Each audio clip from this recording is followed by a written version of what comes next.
ഒരു narcissistic personality എന്താണെന്ന് എൻ്റെ ഒന്നാമത്തെ വീഡിയോയിൽ പ്രതിപാദിക്കുന്നുണ്ട്. അത് ആരെയെങ്കിലും കുറ്റപ്പെടുത്താനോ ഒറ്റപ്പെടുത്താനോ വേണ്ടിയല്ല, മറിച്ച് അത്തരം വ്യക്തിത്വങ്ങളെ തിരിച്ചറിഞ്ഞ് അവരോട് ഇടപെടേണ്ടത് എങ്ങനെയാണ് എന്ന് മനസ്സിലാക്കാൻ വേണ്ടിയാണ്. ഈ രണ്ടാമത്തെ വീഡിയോ ഇങ്ങനെയുള്ളവരോട് എങ്ങനെ ഇടപെടണം എന്നുള്ളതാണ്. നമ്മൾ ഒരാളുമായിട്ട് ഇടപെടുമ്പോൾ ഏറെ അടുത്ത് ഇടപെടേണ്ടി വരുന്ന സാഹചര്യത്തിൽ അയാൾ നാർസിസിസ്റ്റിക് പേഴ്സണാലിറ്റി ആണെന്ന് ബോധ്യപ്പെട്ടിട്ടുണ്ടെങ്കിൽ അയാളുമായിട്ടുള്ള ബന്ധം വിച്ഛേദിക്കുക എന്നുള്ളത് തന്നെയാണ് ഏറ്റവും അഭികാമ്യമായിട്ടുള്ള സംഗതി. കാരണം അത്തരം ആളുകളോട്ട് മുന്നോട്ട് പോകുന്നത് നമുക്ക് കൂടുതൽ കൺഫ്യൂഷൻസ് ഉണ്ടാകും, നമ്മളെ തകർത്ത് കളയും. എന്നാൽ നമ്മുടെ വീട്ടിൽ തന്നെയുള്ള ആൾക്കാർ, നമ്മുടെ ജീവിത സഖി, ഏറ്റവും അടുത്ത് കൂടെ ജോലി ചെയ്യേണ്ടവർ, ഇങ്ങനെയുള്ള ആൾക്കാരെ നമുക്ക് വിച്ഛേദിക്കാൻ കഴിയില്ല, നമുക്കറിയാം.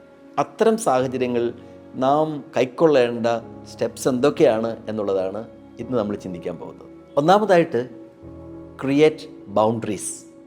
അതായത് നമ്മളും അവരുമായിട്ട് ചേർന്ന് പോകേണ്ട സാഹചര്യങ്ങളിൽ അത്യാവശ്യത്തിന് മാത്രം ഇടപെടുക, അല്ലാത്ത സന്ദർഭങ്ങളിലെല്ലാം അവരുമായിട്ടുള്ള അകലം സൂക്ഷിക്കുക.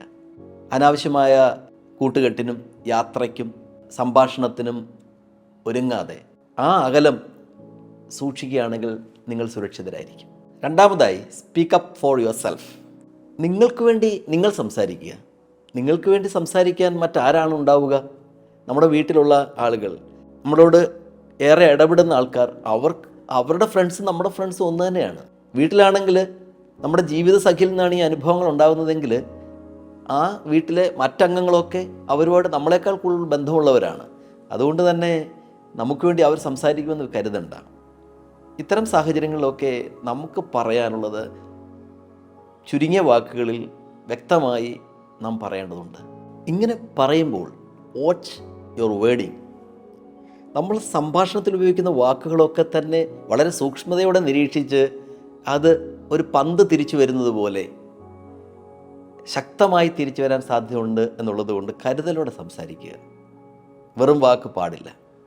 ഒപ്പം നമ്മുടെ പ്രിയപ്പെട്ടവരായി നമുക്ക് വിശ്വസിക്കാവുന്ന ചില ആൾക്കാരോട് ഈ വിവരങ്ങൾ നമ്മൾ പങ്കുവയ്ക്കുകയും അവരോടൊപ്പമുള്ള ഒരു സുരക്ഷിതത്വം നാം ഉറപ്പാക്കുകയും ചെയ്യേണ്ടത് ആവശ്യമാണ്. കാരണം ഞാൻ ആദ്യത്തെ വീഡിയോ പറഞ്ഞിട്ടുണ്ട്, ഇതൊരു സ്ലോ പോയ്സണിങ് ആണ്. എല്ലാം കഴിഞ്ഞ് എല്ലാം അവസാനിച്ച് നാം മൂലയിൽ ഒതുങ്ങി ഒന്നിനും കൊള്ളാത്തവരായി കഴിയുമ്പോൾ പിന്നെ നമ്മൾ ആരും വിശ്വസിക്കില്ല. അതുകൊണ്ട് തന്നെ ഈ ആദ്യാനുഭവങ്ങൾ തൊട്ടേ ആരോടെങ്കിലുമൊക്കെ ഷെയർ ചെയ്യുന്നത് നമ്മുടെ സുരക്ഷിതത്വത്തിന് വളരെ അത്യാവശ്യമാണ്. മൂന്നാമത്തതായി നമ്മൾ വളരെ കാമായിട്ട് ഇടപെടുക. പറയേണ്ട കാര്യങ്ങൾ പറയേണ്ടതുണ്ട്, ചെയ്യേണ്ട കാര്യങ്ങൾ ചെയ്യേണ്ടതുണ്ട്. അത് വൈകാരികമായി നാം ഇടപെടുകയാണെങ്കിൽ അത് നമുക്ക് തന്നെ പ്രതിസന്ധി സൃഷ്ടിക്കും. കാരണം അവർ പ്രൊവോക്ക് ചെയ്യപ്പെടും. നമ്മൾ അവരോട് മത്സരം പ്രഖ്യാപിക്കുകയാണെങ്കിൽ അവർ മാത്രമേ ജയിക്കത്തുള്ളൂ.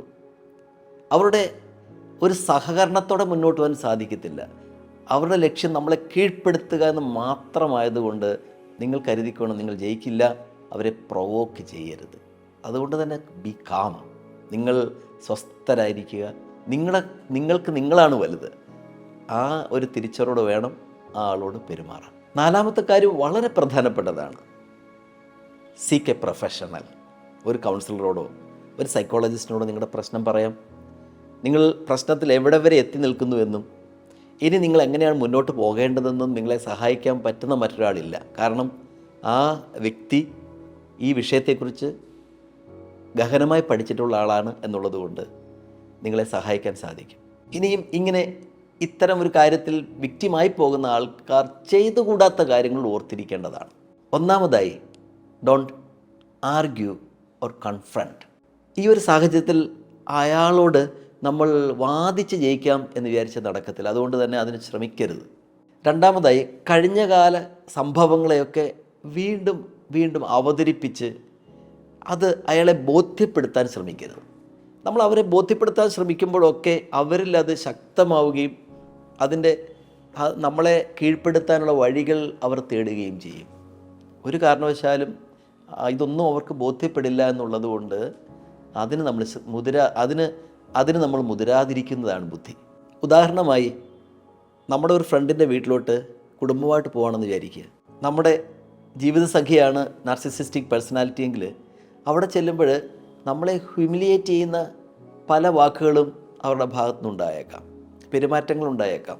അത്തരം സാഹചര്യങ്ങളിലൊക്കെ നമ്മൾ വേദനിച്ചു എന്ന് തിരികെ വരുമ്പോൾ അദ്ദേഹത്തോട് പറയുകയാണെങ്കിൽ അദ്ദേഹം ചെവിക്കൊള്ളില്ല. എന്ന് മാത്രവുമല്ല, അതിൽ അദ്ദേഹം സന്തോഷിക്കുകയും ചെയ്യും. കാരണം അദ്ദേഹത്തിൻ്റെ ലക്ഷ്യം അദ്ദേഹത്തെ കീഴ്പ്പെടുത്തുക എന്നുള്ളതാണല്ലോ.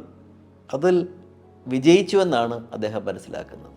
അതുകൊണ്ട് തന്നെ ഒരു സംഭവത്തെ വീണ്ടും വീണ്ടും ആവർത്തിക്കുന്നതും അവരെ ബോധ്യപ്പെടുത്താൻ ശ്രമിക്കുന്നതും ഒക്കെ വിഫലമാവുകയേ ചെയ്യുകയുള്ളൂ. മൂന്നാമത്തേതായിട്ട്, വളരെ ആഴമായ വൈകാരികമായ ഒരു കമ്മ്യൂണിക്കേഷനെക്കുറിച്ച് നിങ്ങൾ ധരിക്കരുത്. അത് സാധ്യമല്ല. നമ്മൾ ഒത്തിരി അവരെ സ്നേഹിച്ചാൽ, അല്ലെങ്കിൽ അവരുടെ കരുണ കാണിച്ചാൽ, അതല്ലെങ്കിൽ നമ്മുടെ ഭാഗത്ത് നിന്ന് ചില വീഴ്ചകൾ വന്നു എന്ന് സമ്മതിച്ചുകൊണ്ട് ക്ഷമ ചോദിക്കാം, ഇങ്ങനെയൊക്കെ ചെയ്യാൻ ശ്രമിച്ചാലും അത് നമുക്ക് ദുരിതമാവുകയുള്ളൂ. കാരണം അടുത്ത സംഭാഷണത്തിൽ അല്ലെങ്കിൽ അടുത്ത ഒരവസരത്തിൽ നമ്മുടെ വീഴ്ചകളെ വലുതാക്കി കാണിച്ച് നമ്മളെ ഒറ്റപ്പെടുത്താനും ഒതുക്കാനും അവർക്ക് ഈസിയായിട്ട് സാധിക്കും. കാരണം അത് അവരുടെ ലക്ഷ്യമാണല്ലോ. നാലാമതായി, അവർ നിങ്ങളെ എന്തെങ്കിലും മനസ്സിലാക്കും എന്ന ധാരണ വേണ്ട. അത് തെറ്റിദ്ധാരണയാണ്. ഒരിക്കലും സംഭവിക്കത്തില്ല.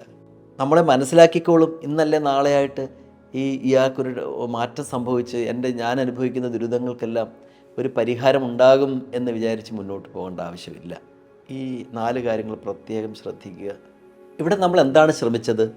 ഒരു നാർസിസിസ്റ്റിക് പേഴ്സണാലിറ്റിയെ മനസ്സിലാക്കുക. ഒഴിവാക്കേണ്ട ആളുകളാണെങ്കിൽ അവരെ ഒഴിവാക്കി നാം സ്വതന്ത്രരാവുക.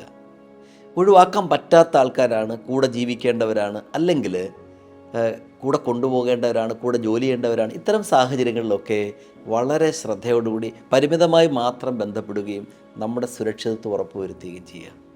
ഒന്ന് മനസ്സിലാക്കുക, നമുക്ക് നമ്മളാണ് വലുത്. ആദ്യം നമ്മൾ നമ്മളെ സ്നേഹിക്കുക. നമ്മുടെ സ്നേഹത്തിൽ നിന്ന് വേണം മറ്റുള്ള ആൾക്കാരോട് നമ്മൾ ഇടപെടാനും പെരുമാറാനും അവരെ കൂടെ കരുതാനും. ഇവിടെ നാർസിസിസ്റ്റിക് പേഴ്സണാലിറ്റിയുമായിട്ട് നമ്മൾ ഇടപെട്ടു എന്നുള്ളത് കൊണ്ട് നമ്മൾ വൈകല്യമുള്ളവരായി മാറാനോ, ക്ഷീണിതരായി മാറാനോ, ഒറ്റപ്പെട്ടു പോകാനോ, തകർന്നവരാവാനോ, അല്ലെങ്കിൽ ശാരീരികമായോ മാനസികമായോ ഒരു രോഗിയായി മാറാനോ ഇടയാകാതെ നമുക്ക് കഴിയുന്ന ഒരു മേഖല കണ്ടെത്തുക. ആ ഏരിയയിൽ ശക്തരാവുക. ആ ഏരിയയിൽ സ്വയം പര്യാപ്തം നേടാൻ ശ്രമിക്കുക. ആ ചെയ്തികളിലും ചിന്തകളിലുമെല്ലാം വ്യാപൃതരായി അതിൽ സന്തോഷം കണ്ടെത്തുക. ഇതിലൊക്കെ ചെറിയ ചെറിയ വരുമാനങ്ങൾ ആർജിക്കാൻ കഴിയുമെങ്കിൽ അതും ഉത്തമമാണ്. അങ്ങനെ സെൽഫ് സഫിഷ്യൻ്റ് ആവുമല്ലോ.